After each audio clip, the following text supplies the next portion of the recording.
16 mai 1770. Les cloches de Versailles résonnent pour célébrer le mariage du siècle. Louis-Auguste, 15 ans, futur Louis XVI, épouse Marie-Antoinette, 14 ans. Tout le royaume attend une chose: des héritiers qui assureront la continuité de la monarchie française. Mais derrière les fastes de cette union politique se cache un drame intime qui va bouleverser l'histoire de France. Car ce que personne ne sait encore, c'est que le jeune marié cache un secret terrible. Il ne peut pas faire l'amour. 7 longues années vont s'écouler avant que ce mariage soit enfin consommé. 7 années qui transformeront une jeune femme innocente en reine controversée et un roi timide en monarque méprisé. Cette histoire, c'est celle d'un roi prisonnier de son propre corps, victime des théories médicales de son époque et des pressions de toute l'Europe. Une histoire où la politique, la médecine et l'intimité se mélangent pour créer l'un des scandales les plus retentissants de l'Ancien Régime. L'enfance brisée d'un futur roi. Pour comprendre pourquoi Louis XVI était incapable de faire l'amour, il faut remonter à son enfance. Louis-Auguste naît le 23 août 1754 au château de Versailles. Troisième fils du dauphin, Louis de France, rien ne le destine au trône. Ses frères aînés, Louis-Joseph et Louis-Stanislas, sont censés assurer la succession. Mais la mort frappe. Louis-Joseph meurt en 1761 et Louis-Auguste devient soudain l'héritier présomptif. Ce changement de statut bouleverse complètement son éducation. Jusque-là négligé, le voilà propulsé sous les projecteurs de Versailles. Ses précepteurs comprennent qu'ils doivent former un futur roi, mais ils commettent une erreur fatale. Ils appliquent une éducation ultra-rigide, basée sur la peur du péché et la répression de tous les instincts naturels. Le duc de Vauguillon, son gouverneur, appartient au parti dévot. Cet homme sévère considère que l'impudicité est le péché le plus grave qui soit. Il inculque au jeune Louis-Auguste une terreur absolue de tout ce qui touche à la sexualité. Les leçons d'anatomie sont édulcorées, les questions sur le corps humain éludé, et surtout, on lui martèle que la chair est faible et dangereuse. Cette éducation religieuse extrême produit ses premiers effets dévastateurs. À 13 ans, Louis-Auguste développe une timidité maladive envers les femmes. Il rougit, bégaie et fuit dès qu'une dame de la cour s'approche de lui. Ses frères se moquent de sa gaucherie, aggravant encore son complexe d'infériorité. Mais ce n'est pas tout. Le futur roi grandit dans l'ombre de son grand-père Louis XV, surnommé le bien-aimé, devenu le mal-aimé. Les scandales sexuels du vieux roi éclaboussent toute la famille royale. Madame de Pompadour, puis Madame du Barry, ses maîtresses officielles, provoquent des remous dans tout le royaume. Le peuple, las de ces débauches royales, attend un souverain vertueux. Louis-Auguste comprend ce message. Pour se distinguer de son grand-père libertin, il décide de devenir l'exact opposé. Un roi chaste, moral, irréprochable. Cette décision, prise dans l'innocence de l'adolescence, va le hanter toute sa vie. Car comment peut-on assurer une descendance royale en refusant tout contact charnel? Les témoins de l'époque décrivent un jeune homme complexé, maladroit, préférant l'atelier de serrurerie au salon mondain. Il passe des heures à fabriquer des serrures, mécanisme complexe qu'il maîtrise parfaitement, contrairement à celui de l'amour qui lui reste totalement étranger.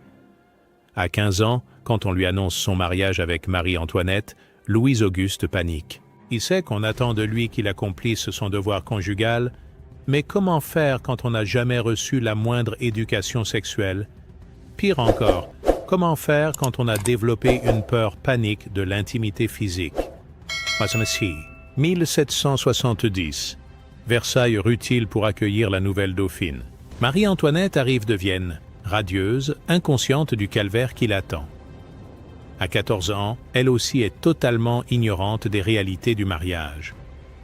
Sa mère, l'impératrice Marie-Thérèse d'Autriche, lui a simplement dit « Obéis à ton époux en toutes choses ». Les festivités durent plusieurs jours. Ballets, opéras, feux d'artifice se succèdent. Le royaume entier célèbre cette union, qui doit réconcilier la France et l'Autriche, ennemis héréditaires. Mais derrière les apparences, les deux adolescents vivent un cauchemar. Louis-Auguste multiplie les signes de nervosité. Il transpire, bafouille, évite le regard de sa jeune épouse. Marie-Antoinette, elle, essaie de jouer son rôle de future reine, mais elle sent bien que quelque chose ne va pas. Son époux la fuit, change de sujet dès qu'on évoque leur future descendance, arrive enfin la nuit de noces. Selon l'étiquette de Versailles, les époux royaux doivent être mis au lit en présence de témoins. Cette cérémonie, appelée coucher, a pour but de s'assurer que le mariage sera bien consommé. Mais quand les courtisans se retirent enfin, laissant seuls les deux jeunes gens, rien ne se passe. Louis-Auguste reste assis au bord du lit, tétanisé. Marie-Antoinette attend, ne comprenant pas pourquoi son époux ne la rejoint pas. Les heures passent, le dauphin finit par s'allonger, tout habillé, le plus loin possible de sa femme. Aucun contact, aucune tentative d'approche. Le mariage royal, tant attendu, ne sera pas consommé cette nuit-là. Cette première nuit donne le ton de toutes les autres. Jour après jour, semaine après semaine, rien ne change. Louis-Auguste trouve 1000 prétextes pour éviter l'intimité. Il se couche tard, se lève tôt, prétexte des migraines ou des obligations officielles. Marie-Antoinette commence à comprendre qu'elle a épousé un homme incapable de la toucher. La nouvelle fait bientôt le tour de Versailles. Dans les salons, on chuchote que le dauphin ne connaît pas sa femme. Les paris s'organisent. Combien de temps faudra-t-il avant que le mariage soit consommé? Les plus optimistes parlent de quelques mois, les pessimistes de plusieurs années. Marie-Antoinette, humiliée, se confie à l'ambassadeur d'Autriche, Mercy Argenteau. Celui-ci alerte immédiatement Vienne. L'impératrice Marie-Thérèse entre dans une colère noire. Elle a marié sa fille pour obtenir des petits-enfants français, pas pour qu'elle reste vierge dans un château. Les lettres commencent à pleuvoir, de Vienne. Marie-Thérèse somme sa fille de faire son devoir et de séduire son époux. Mais comment séduire un homme qui vous fuit? Marie-Antoinette essaie tout. Robe décolletée, parfum envoûtant, sourires enjôleurs. Rien n'y fait. Louis-Auguste reste de marbre. Pire encore, les médecins de la cour commencent à s'inquiéter. Un mariage non consommé peut être annulé. Si Marie-Antoinette reste vierge, l'alliance franco-autrichienne s'effondre. La pression politique s'ajoute à la détresse personnelle du couple. 1772. 2 ans après le mariage, la situation devient critique. Louis XV, inquiet pour l'avenir de sa dynastie, ordonne un examen médical discret de son petit-fils. C'est le chirurgien Lamartinière, réputé pour son franc-parler, qui est choisi pour cette mission délicate. La consultation a lieu en juillet, sous prétexte de soigner un rhume du dauphin. Mais Lamartinière profite de l'auscultation pour examiner discrètement les parties intimes du futur roi. Son diagnostic tombe. Louis-Auguste ne souffre d'aucune malformation visible. Anatomiquement, tout semble normal. Ce résultat rassure momentanément la cour, mais il soulève plus de questions qu'il n'en résout. Si le dauphin est normalement constitué, pourquoi ne peut-il pas accomplir son devoir conjugal? La réponse se trouve peut-être dans une théorie médicale qui fait fureur à l'époque, celle du docteur Samuel Auguste Tissot. Ce médecin suisse a publié en 1760 un ouvrage révolutionnaire, L'onanisme, ou dissertation sur les maladies produites par la masturbation. Ce livre, traduit en 17 langues et réédité 63 fois, transforme complètement la vision de la sexualité au XVIIIe siècle. Selon Tissot, la masturbation provoque des ravages terrifiants. Elle affaiblit l'estomac, trouble la digestion, provoque la maigreur, puis l'obésité, détruit la mémoire et peut même mener à la folie. Le médecin explique que le sperme, produit par le cerveau selon les croyances de l'époque, descend le long de la colonne vertébrale jusqu'aux organes génitaux. Chaque éjaculation épuise donc littéralement le cerveau. Ces théories, complètement fausses, influencent pourtant tous les médecins du siècle. Et à Versailles, on commence à se demander si le dauphin ne souffre pas des conséquences de pratiques solitaires. Car Louis-Auguste présente plusieurs symptômes décrits par Tissot. Timidité excessive, problèmes digestifs, difficultés relationnelles. L'hypothèse prend d'autant plus de corps que les courtisans ont remarqué certains détails troublants. Le dauphin passe de longues heures seul dans ses appartements. Il rougit dès qu'on évoque la sexualité. Il évite systématiquement les conversations grivoises qui animent pourtant les salons de Versailles. Les pamphlets clandestins s'emparent de ces rumeurs. Dès 1772, circulent des libelles moqueurs sur l'impuissance royale. L'un d'eux décrit cruellement le dauphin, que toujours molle et toujours croche, il n'a de vie que dans sa poche. Ces attaques blessent profondément Louis-Auguste, renforçant encore son complexe d'infériorité. Mais la véritable cause des difficultés du dauphin n'est peut-être pas psychologique. Plusieurs témoins, dont l'ambassadeur Mercy Argenteau, évoquent un accident fort commun aux adolescents qui empêcherait les rapports normaux.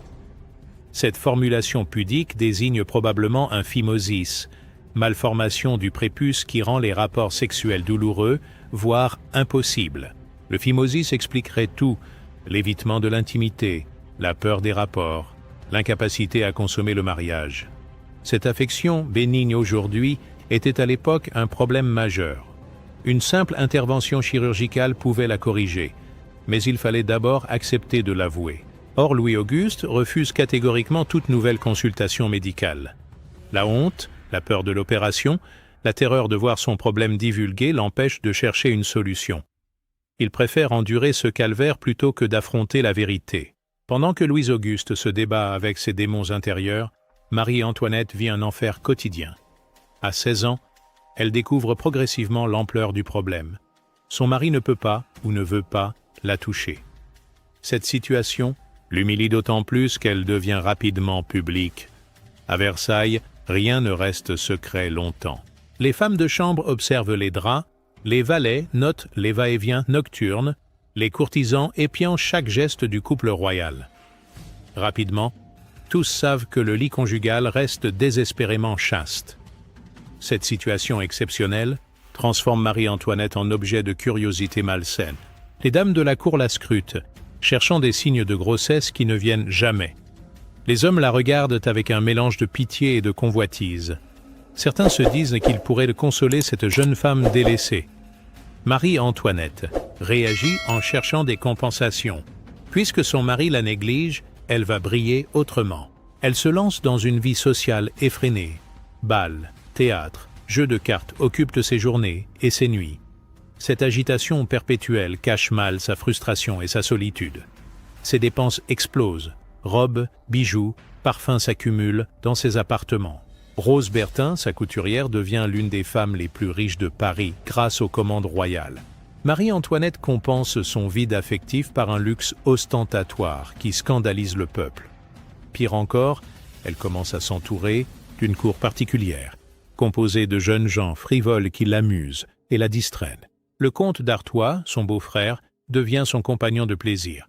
Ensemble, ils organisent des fêtes, des mascarades, des spectacles qui défrayent la chronique. Ces amitiés particulières alimentent rapidement les ragots. Puisque Marie-Antoinette ne peut trouver satisfaction auprès de son époux, on lui prête des amants. Le comte d'Artois d'abord, puis d'autres jeunes courtisans. Les libelles commencent à circuler, présentant la dauphine comme une femme de mœurs légères. Ces accusations sont probablement fausses. Marie-Antoinette, élevée dans la religion catholique la plus stricte, ne peut pas envisager l'adultère, mais sa frustration la pousse à des comportements équivoques qui entretiennent les soupçons. Sa correspondance avec sa mère révèle son désarroi. Dans ses lettres, elle évoque pudiquement ses difficultés conjugales sans jamais entrer dans les détails. Marie-Thérèse, de son côté, la presse de questions sur sa vie intime, exigeant des petits-enfants qui n'arrivent pas. Cette pression familiale s'ajoute aux contraintes de la cour. Marie-Antoinette se trouve prise dans un étau. D'un côté, un mari qui l'ignore. De l'autre, une belle famille qui la juge sur sa capacité à procréer. Cette situation intenable la pousse vers des excès qui terniront définitivement sa réputation. En 1774, quand Louis-Auguste devient roi sous le nom de Louis XVI, Marie-Antoinette espère que ce changement de statut modifiera leurs relations. Mais rien ne change. Le nouveau roi, écrasé par ses responsabilités, trouve encore moins de temps pour sa femme. L'intimité conjugale reste un territoire interdit.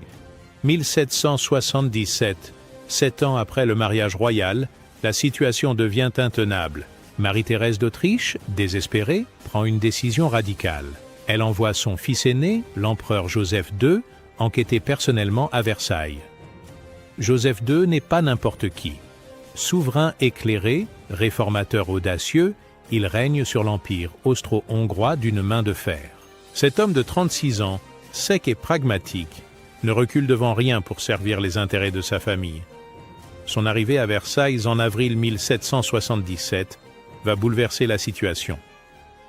Officiellement, l'empereur voyage incognito sous le nom de comte de Falkenstein. Il prétend visiter la France pour étudier son commerce et son industrie. Mais tous comprennent qu'il vient régler le problème Marie-Antoinette. Cette mission diplomatique cache en réalité une intervention familiale de la plus haute importance. Joseph II s'installe à l'Hôtel du Juste, en ville, pour échapper au protocole versaillais. Mais dès le lendemain, il se rend au château pour rencontrer sa sœur. Les retrouvailles sont émouvantes. Marie-Antoinette n'a pas vu son frère depuis 7 ans. Elle éclate en sanglots dans ses bras, lui confiant enfin toute sa détresse. L'empereur écoute le récit de sa sœur avec attention. Il comprend rapidement que le problème ne vient pas d'elle, mais de Louis XVI. Méthodiquement, il entreprend de gagner la confiance du roi pour découvrir la vérité. Louis XVI, intimidé par ce beau-frère prestigieux, se laisse progressivement apprivoiser. Joseph II multiplie les conversations avec lui, montrant de l'intérêt pour ses travaux de serrurerie, ses lectures scientifiques, ses projets de réforme. Peu à peu, le roi se détend, trouvant enfin un interlocuteur qui ne le juge pas. C'est alors que l'empereur frappe le grand coup. Dans une conversation privée, il aborde directement la question qui fâche. Avec la brutalité qui le caractérise, il demande au roi pourquoi son mariage n'est toujours pas consommé. Louis XVI, pris au dépourvu, tente d'abord d'éluder. Mais Joseph II insiste, expliquant que la situation menace l'alliance franco-autrichienne. Il va même jusqu'à évoquer la possibilité d'une annulation du mariage si les choses n'évoluent pas rapidement. Cette menace fait mouche. Louis XVI, effrayé par les conséquences politiques de son impuissance, finit par avouer la vérité. Il confirme qu'il souffre d'un problème physique qui rend les rapports douloureux. Joseph II, pragmatique, lui conseille immédiatement de consulter un chirurgien. Mais l'empereur ne s'en tient pas à ses conseils médicaux. Il entreprend également d'éduquer sexuellement le couple royal. Dans ses mémoires, il décrit avec une précision clinique l'état du roi. Il a des érections fort bien conditionnées, mais sans jamais décharger. Cette observation révèle que le problème n'est pas physiologique mais technique. Joseph II comprend que Louis XVI et Marie-Antoinette, tous deux vierges et inexpérimentés, ne savent tout simplement pas comment s'y prendre. Leurs éducations puritaines ne les ont pas préparés aux réalités de l'amour physique. Il décide donc de les former discrètement. Les détails de cette formation restent confidentiels, mais les résultats parlent d'eux-mêmes. Quelques mois après le départ de Joseph II, en août 1777, Marie-Antoinette annonce enfin qu'elle attend un enfant. La nouvelle fait sensation à Versailles et dans toute l'Europe.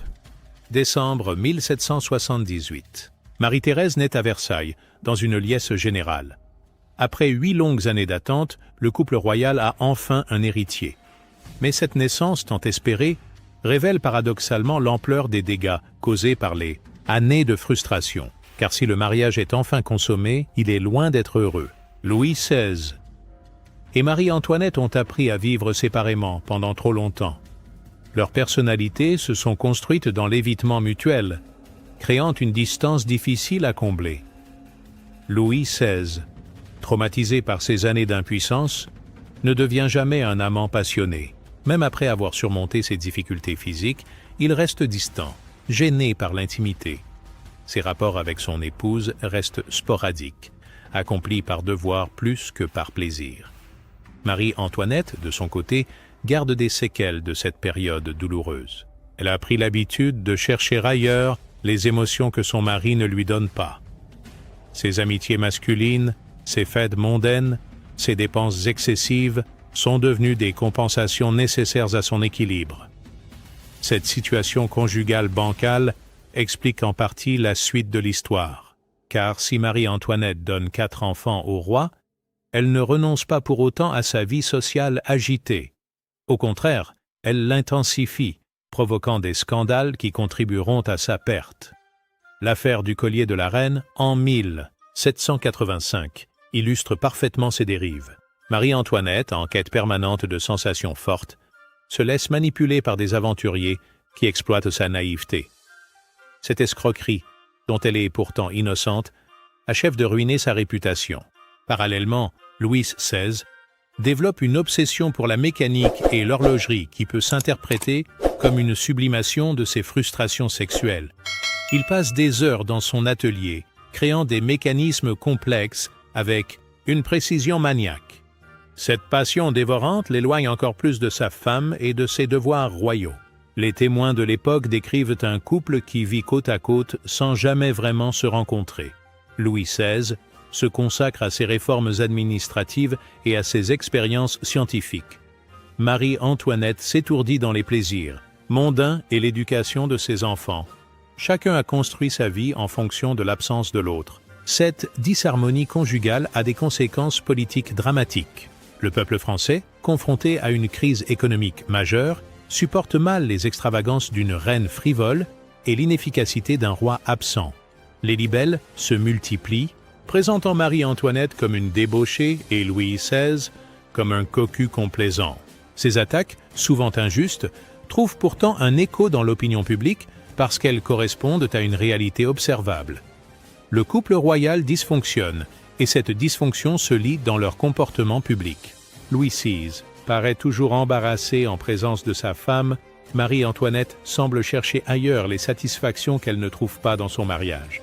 Pour comprendre complètement l'histoire de Louis XVI, il faut revenir sur l'influence des théories médicales de son époque. Car le roi n'est pas seulement victime de ses complexes personnels, il est aussi prisonnier des croyances scientifiques du XVIIIe siècle. Samuel-Auguste Tissot, le médecin suisse dont nous avons parlé, ne se contente pas de condamner la masturbation. Il développe une théorie globale de la sexualité qui influence toute l'Europe cultivée. Selon lui, l'activité sexuelle excessive épuise l'organisme et peut provoquer de graves maladies. Cette théorie, appelée économie séminale, postule que le corps humain ne produit qu'une quantité limitée de fluide vital. Chaque éjaculation puise dans cette réserve précieuse, affaiblissant l'individu. Les hommes doivent donc économiser leurs semences s'ils veulent préserver leur santé et leur longévité. Ces idées, complètement erronées, trouvent pourtant un écho considérable à Versailles. Louis XVI, élevé dans la peur de l'impudicité, voit dans les théories de Tissot une justification scientifique de ses inhibitions. Pourquoi s'exposer aux dangers de la sexualité quand les plus grands médecins de l'époque en déconseillent l'usage? Cette caution médicale renforce les résistances psychologiques du roi. Au lieu de chercher à surmonter ces difficultés, il les rationalise en invoquant la science. Ces problèmes d'impuissance deviennent ainsi une forme de sagesse médicale, une prévention contre les maladies liées aux excès sexuels. Tissot lui-même devient progressivement le médecin le plus célèbre d'Europe. Rois et empereurs le consultent, ses ouvrages se vendent par milliers. Ses théories influencent l'éducation de toute une génération. Joseph II lui-même, pourtant esprit éclairé, connaît et respecte ses travaux. Cette influence explique en partie pourquoi il faut tant de temps pour résoudre le problème de Louis XVI. Les médecins de la cour, imprégnés des théories de Tissot, hésitent à recommander une intervention chirurgicale. Ils craignent que l'opération, en libérant les instincts du roi, ne compromette sa santé à long terme. Cette réticence médicale s'ajoute aux résistances personnelles du roi pour retarder indéfiniment la solution. Louis XVI préfère endurer son calvaire plutôt que de s'exposer aux dangers supposés de la sexualité normale. Il faut l'intervention énergique de Joseph II pour briser ce cercle vicieux. Mais les séquelles de cette éducation médicale erronée marquent Louis XVI à vie. Même après avoir surmonté ses difficultés physiques, il garde une méfiance instinctive envers la sexualité. Ses rapports avec Marie-Antoinette restent mesurés, prudents, dépourvus de la passion qui pourrait réchauffer leur mariage. Cette froideur conjugale, directement liée aux théories médicales de l'époque, contribue à maintenir la distance entre les époux royaux. Marie-Antoinette, frustrée par cette retenue permanente, cherche ailleurs les émotions que son mari lui refuse. Leurs problèmes conjugaux s'enracinent ainsi dans les erreurs scientifiques du XVIIIe siècle. L'évolution physique du roi et ses implications. Un autre aspect méconnu de l'histoire de Louis XVI concerne l'évolution de son apparence physique. Car le roi qui commence son règne en 1774 n'est pas le même homme que celui qui mourra sur l'échafaud en 1793. Cette transformation corporelle reflète et aggrave ses difficultés psychologiques. En 1770, lors de son mariage, Louis-Auguste est décrit comme un jeune homme assez frêle, de taille moyenne, avec un visage poupon et une démarche hésitante. Sa timidité maladive se lit dans son maintien. Épaules voûtées, regard fuyant, geste gauche. Il correspond parfaitement aux descriptions de Tissot concernant les victimes de l'onanisme. Mais à partir de 1778, année de la naissance de sa première fille, Louis XVI, commence à grossir de façon spectaculaire. Les témoins de l'époque notent cette transformation avec étonnement. La correspondance secrète écrit « Le roi grossit à vue d'œil et les médecins lui font boire les eaux de Vichy pour arrêter un embonpoint excessif et dangereux ». Cette prise de poids coïncide exactement avec la consommation de son mariage, comme si la résolution de ses problèmes sexuels avait libéré chez Louis XVI des pulsions alimentaires jusque-là réprimées. Il se met à manger avec un appétit dévorant, compensant des années de frustration par une boulimie spectaculaire. Cette évolution physique suit parfaitement les théories de Tissot sur les relations entre sexualité et corpulence.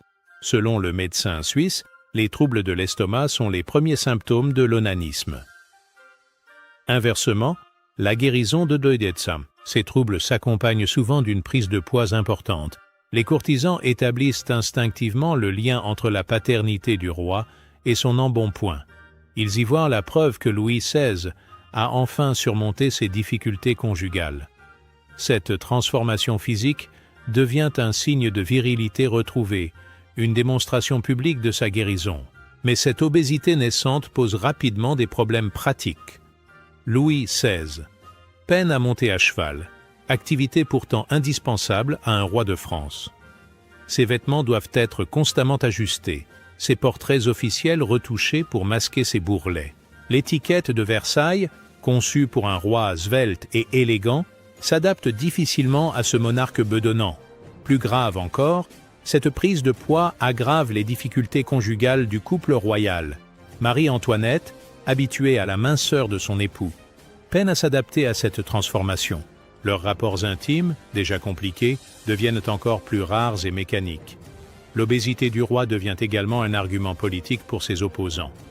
Les libelles révolutionnaires exploitent cette faiblesse physique pour ridiculiser le monarque.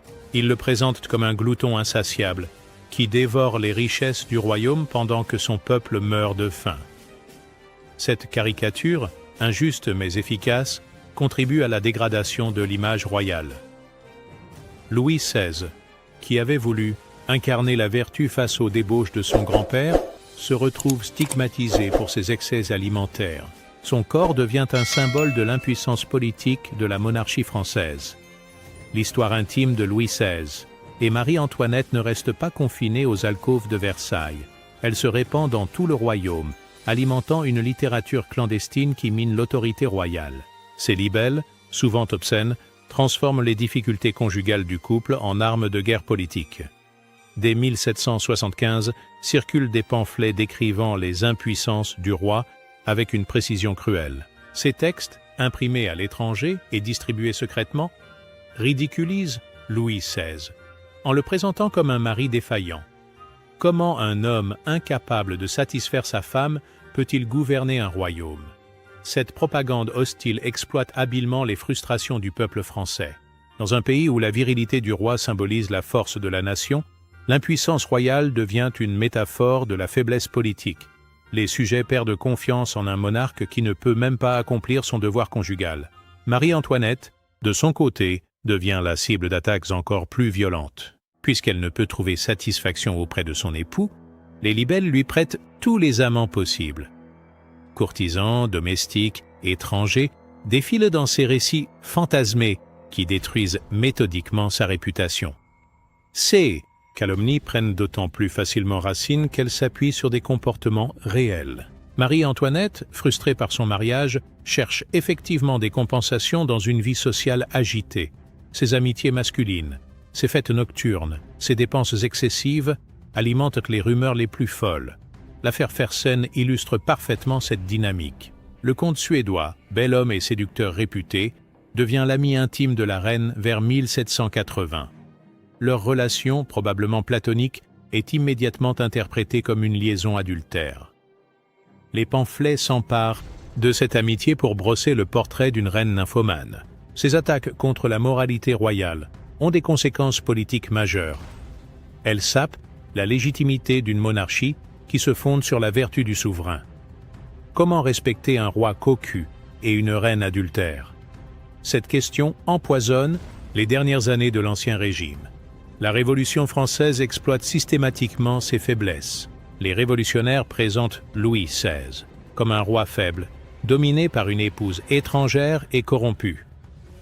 Cette image, construite sur les difficultés conjugales réelles du couple, justifie leur renversement aux yeux de l'opinion publique. Le procès de Marie-Antoinette, en 1793, utilise abondamment ces accusations de débauche.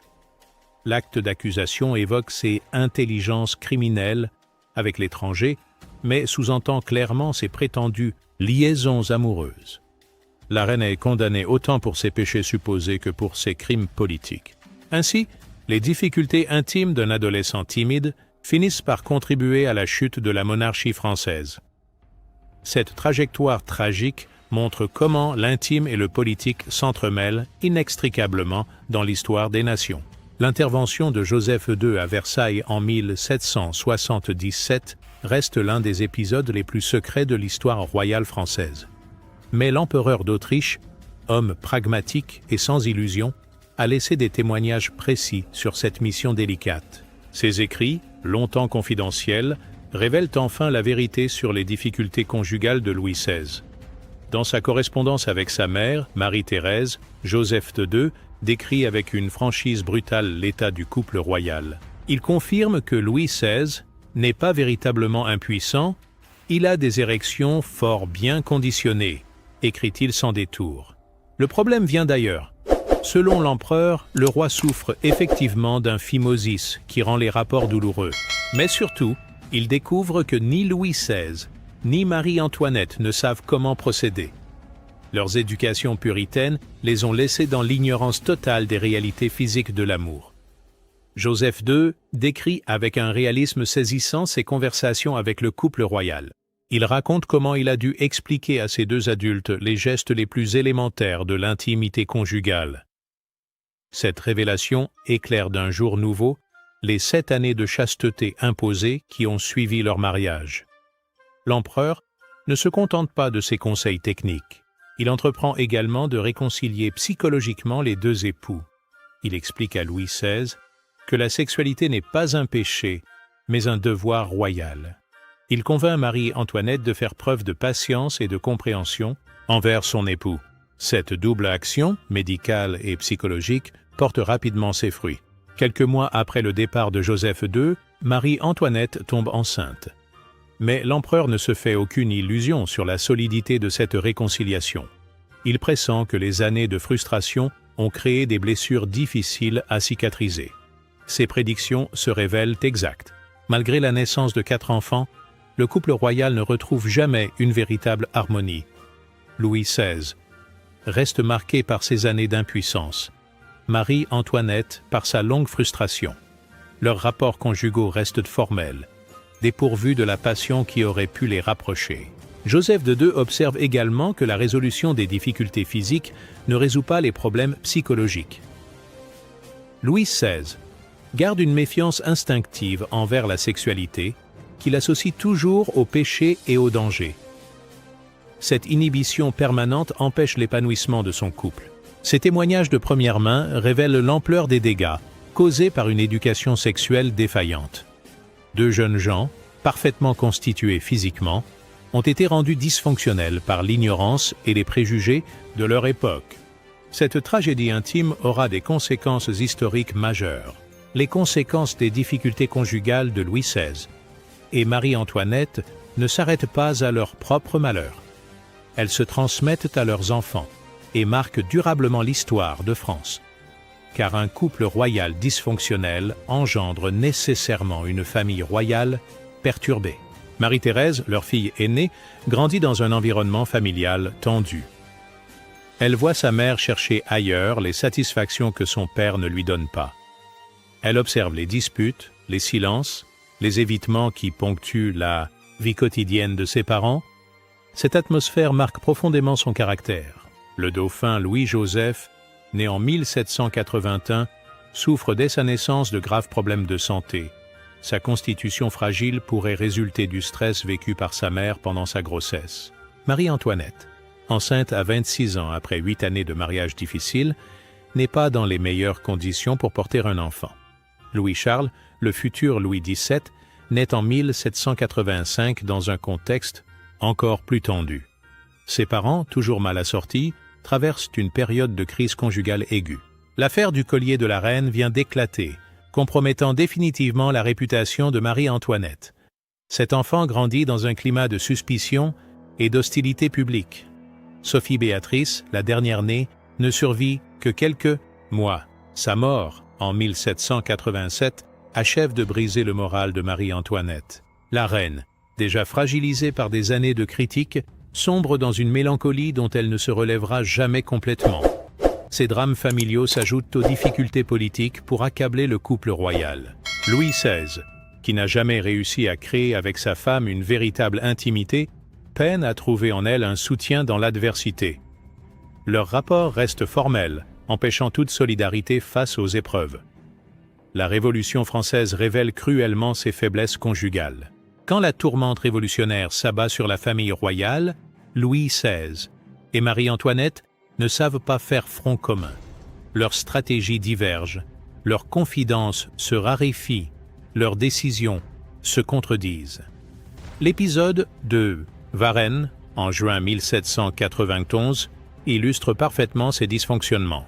La tentative de fuite de la famille royale échoue en partie à cause du manque de coordination entre les époux. Louis XVI, indécis et timoré, laisse Marie-Antoinette prendre des initiatives qui compromettent leur évasion. Leur dernier mois passé dans la prison du Temple montre paradoxalement une réconciliation tardive. Face à la mort qui approche, le couple royal retrouve enfin une certaine tendresse. Mais il est trop tard. Les années de mésentente ont creusé un fossé difficile à combler. L'exécution de Louis XVI, en janvier 1793, laisse Marie-Antoinette seule face à son destin. Cette femme, qui n'a jamais réussi à trouver l'amour dans son mariage, affronte la mort avec une dignité qui rachète peut-être ses erreurs passées. Sa fin tragique, 9 mois plus tard, clôt définitivement cette histoire conjugale manquée. Aujourd'hui, avec le recul de l'histoire et les progrès de la médecine, nous pouvons porter un regard plus éclairé sur les difficultés de Louis XVI. Les témoignages de l'époque, longtemps occultés par la pudeur ou la propagande, permettent d'établir un diagnostic précis de ces troubles. Louis XVI souffrait très probablement d'un phimosis, malformation bénigne du prépuce qui empêche sa rétraction normale. Cette affection fréquente chez les adolescents peut rendre les rapports sexuels douloureux ou impossibles. Une simple intervention chirurgicale, pratiquée sous anesthésie locale, permet de la corriger définitivement. Mais au XVIIIe siècle, cette opération était considérée comme majeure et dangereuse.